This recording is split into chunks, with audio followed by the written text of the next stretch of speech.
Hi, I'm Camille, and this is Stories to Dine Out On. If you aren't familiar with that phrase, a story you dine out on is a story you tell in social situations, like when you're out to dinner with friends.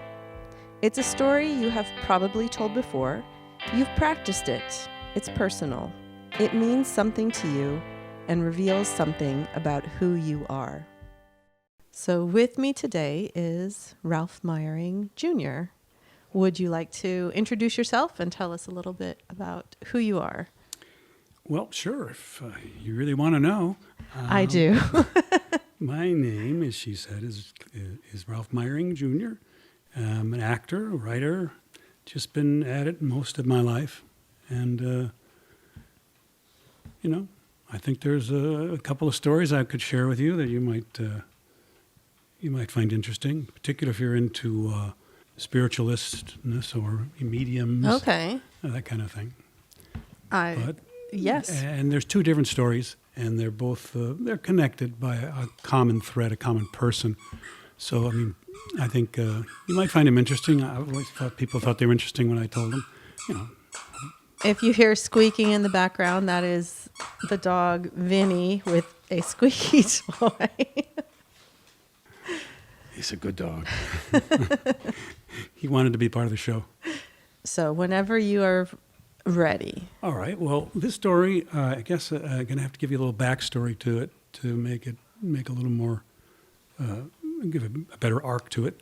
I went to UCLA at the master's program, acting major, and while I was there, not bragging on myself, but I won an award called the Hugh O'Brien Award, Acting Award. A bunch of Hollywood people came in and judged a bunch of talent, and I was picked as one of the winners. And after it was over, I got a note from in my box, my call box at school, and I said, Monique James wants to see you over at Universal Studios. And I thought, well, who's that? And I went and talked to a couple of people. He said, Monique James, oh my God, do you know who she is? I said, she's in charge of the contract players at Universal. She's a big deal. Go see her. I said, all right. So I called Universal, got in touch with her, said, yeah, come in and see me. I want to meet with you. So I went to Universal, met with her. And at the time, I was in my early 20s, I was getting my teeth straightened, so I had braces on, right? So I go into her office, and she gives me a big hug and tells me how wonderful she thought it was. And then she looks at me and she says, you have braces? And I said, yeah. And she said, when are you getting them off? And I said, oh, I don't, every time I go in, the guy says another month. She says, well, I'm in charge of contract players here. And I said, yeah, that's what I understand. And she said, but I can't really do much with braces. So go away, when you get the braces off, call me, come back and see me again, and we'll talk further. But I really thought you were wonderful, blah, blah, blah. So I go back home and go to my orthodontist every month. I go the next month I go, and he says, another month. And then I go back another month, and I said, that's it, I'm done. I was, too much time has passed. I said, take them off. He said, wow, all right. Anyway, took them off. So then I call Universal 3 months later and say, hey, I want to see Monique James again. This is Ralph Meyering. And I said, okay. So I go in and see her. And I got my braces off, and I smile at her. She goes, they look great. Your teeth look great. She says, but I got some bad news. And I said, oh, what's that? She says, Universal just told me that they're ending the contract players system. So tough. Can't do anything for you because I'm out of a job too, pretty much. And she said, but I really, really like you, and I want to help you. What do you need? And I said, well, what I really need is my SAG card, because I was, trying to get into the union. It was a lot harder to get in the union those days, a little easier nowadays. But in those days, it was really hard. So she said, well, all right, well, leave that with me, and I'll see what I can do. A couple of months go by. I don't hear a word from her. I think it's dead. So it's right around Christmas time, and I'm waiting for somebody over outside the Bullocks on Wilshire Boulevard there, when it used to be a Bullocks on Wilshire, not there anymore, but it used to be a Wilshire Boulevard there. And I was waiting on a bench out front, and there was a guy across the street, a Salvation Army guy, ringing a bell, ding, ding, ding. I was pretty depressed, and because I thought I had all this going, and nothing came from it. And he kept staring at me, and I'm thinking, why is this guy staring at me? He keeps staring at me. He's giving me the creeps. And then finally, he stops ringing his bell, and he walks across the street, walks up to me, and I'm thinking, oh my God, was this guy going to hit on me or something? I don't know what's going on. And he walks up to me, he says, I have to talk to you. And I said, oh, okay. He says, but you can't tell anybody that I've told you these things, because if I do, if they find out, I'll lose my job. But he said, I just have to tell you something. And I said, oh, okay. He said, there's a woman on the other side that wants me to tell you something. And I said, okay. He says, you're an actor. And I said, yeah. And he says, she wants me to tell you that you will have a job before Christmas. And I said, well, that's good news, thank you. I mean, this was like, second or third week of December. So not a lot of time Not until a lot of time. the Christmas deadline. Right, not a lot of time. So I think, okay, great. Crazy old man, well, thank you. He leaves. And then, of course, the days go by, and I'm waiting, and I don't hear anything. Oh, I forgot, I left out a part that when the Salvation Army guy was talking to me, he said, this woman that's over here said she used to babysit you when you were a baby. And I said, oh, okay. I don't remember that. I was a baby. So then I went home and told my mother the story, who was really into this kind of mediumship and paranormal stuff. And she said, nobody ever wait a minute. My mother did once. My mother babysat you maybe once or twice. Yes, you did. So it was your grandmother. Must have been your grandmother that came through, right? Christmas Eve comes. It's like 6 o'clock at night. Obviously it's not going to happen. Phone rings, and it's a lady over at Universal named Claire Miller, who was Monique's assistant. She says, I want you to get over to Universal Studios right now. Go see Reuben Cannon right now. He's the casting director on the Rockville Files, which was one of the top shows at the time. And I said, okay. So I spring out the door and go over to Universal, and it's locked up. All the doors are locked. It's Christmas. Mm-hmm. I can look in the window of the casting office. They used to call it the Black. It's called the Black. It was in the old days. It was called the Black Tower. This is where all the business and casting happened in the basement. They called it, you're meeting at the Black Tower. It's where all the creative stuff happened. So I was at the bottom of the Black Tower looking in the window. I could see him back there. There was a party going on. They were having a Christmas party. So I'm pounding on the glass. And finally somebody comes and says, what do you want? It's Christmas. It's over. We're closed. And I said, I was sent here to see Reuben Cannon. He said, well, we're having a Christmas party right now. And I said, I was Monique Jane. He says, oh, all right, well, come on in. He's in the back somewhere. So I walked through the Christmas party and went to the back room and found his office and knocked on the door. And he's in there all nervous. So he says, oh, yeah, come on in. So he gives me this part to read. I read the part, and he says, are you in the union? And I said, no. And he says, oh, this is bad. Oh, I'm going to be in big trouble. I can't do this. It's going to be in big trouble. I can't do it. And I said, oh, okay. He says, well, okay, well, let me see if I can get one of the attorneys to come down. This sounds so weird that this really happened. So I'm waiting in the room, and two attorneys came down and said, all right, tell us about yourself. Tell us about your experience, and da-da-da-da-da. So I tell them Hugh O'Brien Award winner, and blah, blah, blah. He's like, okay, that's good enough. And he says, Reuben, he's good. So it turned out that Reuben told me that if you hire an actor and they have no credentials or some merit, the studio gets fined like a lot of money because there's so many Screen Actors Guild actors that are available while you're hiring an actor who's not in the union, and you're going to have to Taft-Hartley them. So anyway, he said, you're good. He told me he was good. He was good. Great. So anyway, I went home, gave me the script, got hired before Christmas, which I thought was pretty weird. Yes. And so anyway, that's that story. But this segues into the next one, which involves my grandmother, too, which is along the same line. I was just, maybe let's go 15 years, 20, maybe 20 years later, maybe more, all of a sudden I'm hearing this thing in my head that keeps repeating over and over, saying, "Where's Grandma's ashes? Where's Grandma's ashes?" And I'm thinking, why am I thinking about where's Grandma's ashes? So it just doesn't make any sense to me. So it's almost like haunting me. Where's Grandma's ashes? So I call my mom and I say, "Mom, I've got this hidden thing is keep hitting me. It keeps waking me up. Where's Grandma's ashes?" So I said to her, "Where is Grandma's ashes? Where are they?" And she says, "I don't know." I said, "You don't know where your mother was buried?" She was not buried. She was cremated. And I said, "Yeah, but where did her ashes end up?" She said, "I don't know." She said, "I wasn't in charge of that. And my brother's wife was, Aunt Shirley, I think her name was." And she said, "You got to get in touch with Aunt Shirley. She's the only one to know where she's at." So I said, "Oh, all right. How do I get in touch with Aunt Shirley?" She said, "Well, let me see if I can find my brother's phone number." So I called Aunt Shirley and got her on the phone. She didn't know who it was, and I explained to her that I wanted to know where Grandma's ashes are. And she said, "Oh, thank God you called. Oh, I'm so relieved." She said, "I feel so guilty. I feel terrible." She said, "It's been bothering me all these years.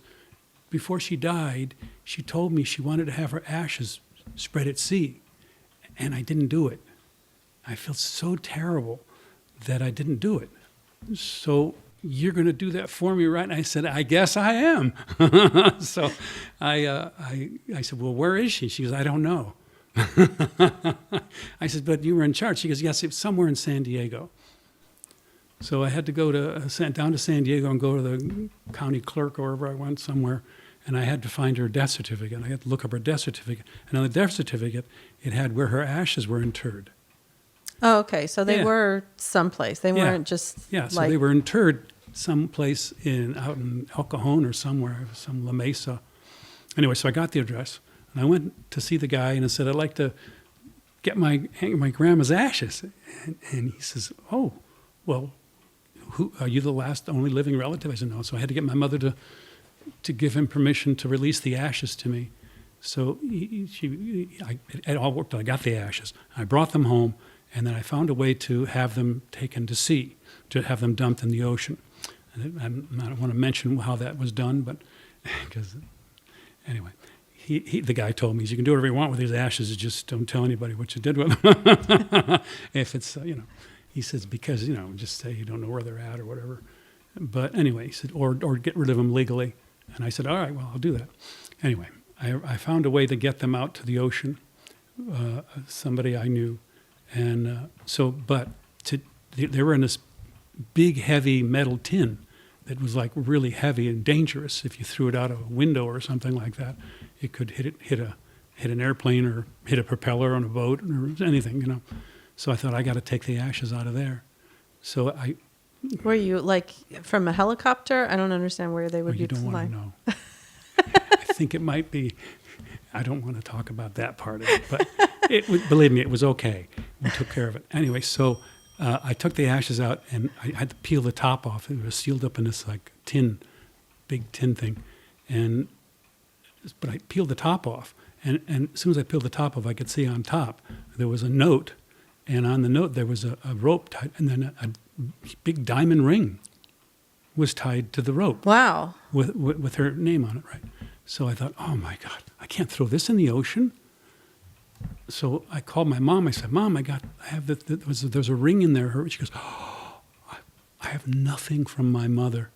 I've always wanted to have something, and that ring was really important." And I said, "I have it."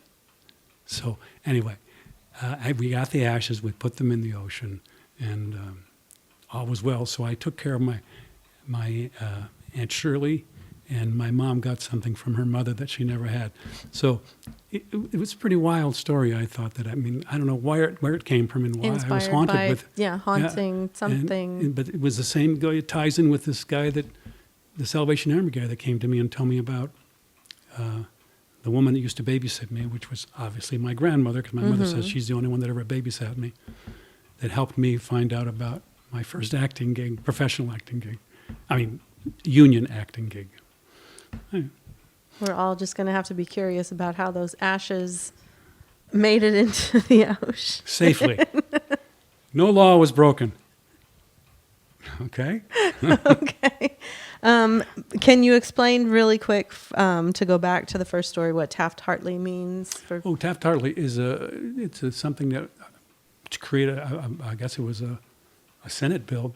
Taft and Hartley, two guys, passed this bill that people were being left out of, what do you call them? Pushed out of, couldn't join unions. Mm-hmm. And so they were like, you only got in if you knew somebody. So they, family member or something. So they made this law that a union can't close itself off entirely. They have to leave an opening for people to be able to be Taft-Hartley'd into a union if they qualify for the job. For instance, if you work as an assistant director in a non-union films, and you do a lot of non-union films as an assistant director, you could join the Directors Guild by saying, I want to be Taft-Hartley'd in because I have all this experience. So if you have enough experience, the unions have to take you in. But they take you as a Taft-Hartley. Then you have to do one Taft-Hartley, then you have to you have to join the union. But they're allowed to do one Taft-Hartley, a non-union job. But once you do it, it's the catch-22. Once you do a union, you can't get the union job until you do a union job. But you can't get a union job unless you're in the union. So they created a Taft-Hartley thing so you can do a union job without violating the union rules and still give you a chance to join the union. So once you do a union job, they have to join you. So, but you can't do a union job until you're in the union. So it's like a caveat, not a caveat, but it's a stepping stone into a union that they weren't allowed to do before. And how did the Rockford Files go? It was great. It was great. I worked with that. It was one of the best experiences of my life as an actor. It was the guy. The director's name is William Wired. I remember that, and I got to work with James Garner, and it was just great fun. Just one episode? Yeah, just one episode. It was co-star. The title was called Just Another Polish Wedding. But I just said, I came home, and he said, how did it go? And I said, I realized in television, because I'd always done stage mostly my whole life before that, I said, you're just an acting machine.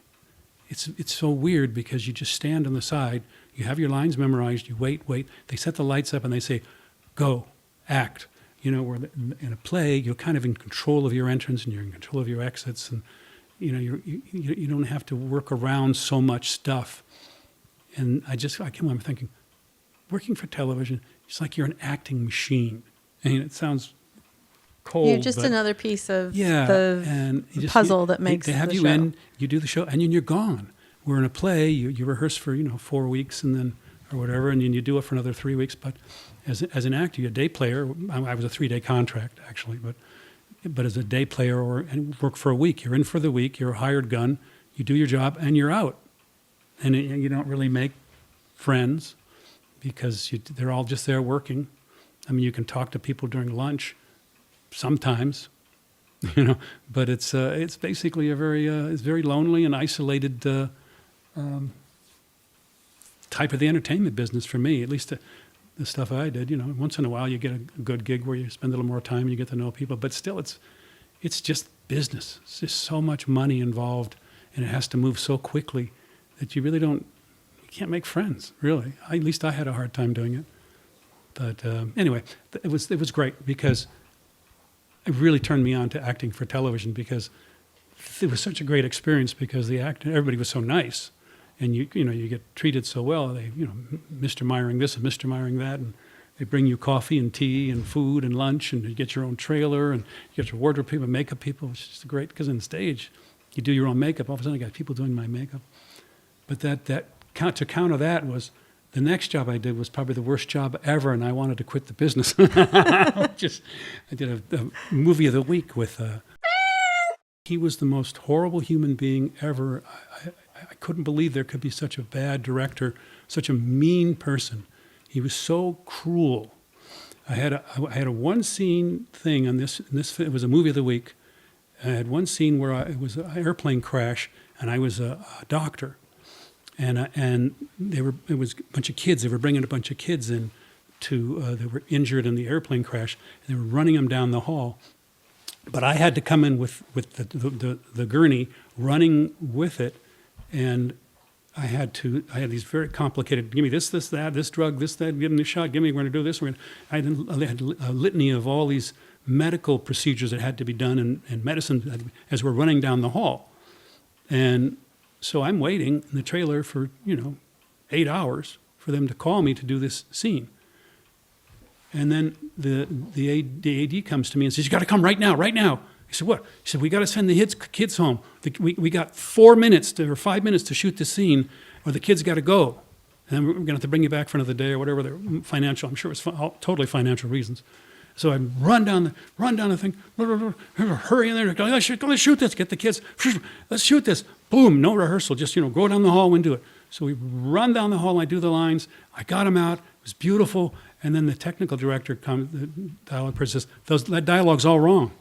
But you said as it was written. This was not. Yeah, I did it right. You said stuff wrong. It was but whoever the wrote it. technical person didn't. said that he wouldn't say any of those things. That's all the wrong dialogue. And then he says, well, what is it? So he gives me these very complicated lines.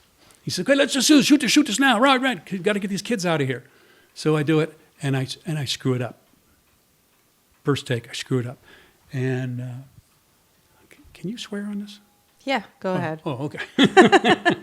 So then he says, okay, let's do it again. And this fucking actor can't get his lines right. We're just going to cut the scene. And I don't know what happened to me. I went to a place that you never want to go in your life. But I did it. And I did the scene, and I got all the lines right. I don't know how I did it, but it cost me something. I don't know what it is, but I walked away saying, I never want to do television ever again. It was the most horrible experience. So but that didn't stop you. No, they kept paying me, so I kept doing it. But I went from the most wonderful experience with Rockford Files to the most horrible experience in this movie of the week called, I don't remember the name of it. That's my life, kids. Okay. Well, thank you very much for sharing some stories with us. Well, I hope I didn't bore you. I hope you find some interest in that. And thank you to everyone listening. Have a good day, a good evening, a good morning, a good afternoon, a good night, wherever and whenever you are. And we will have a new episode soon.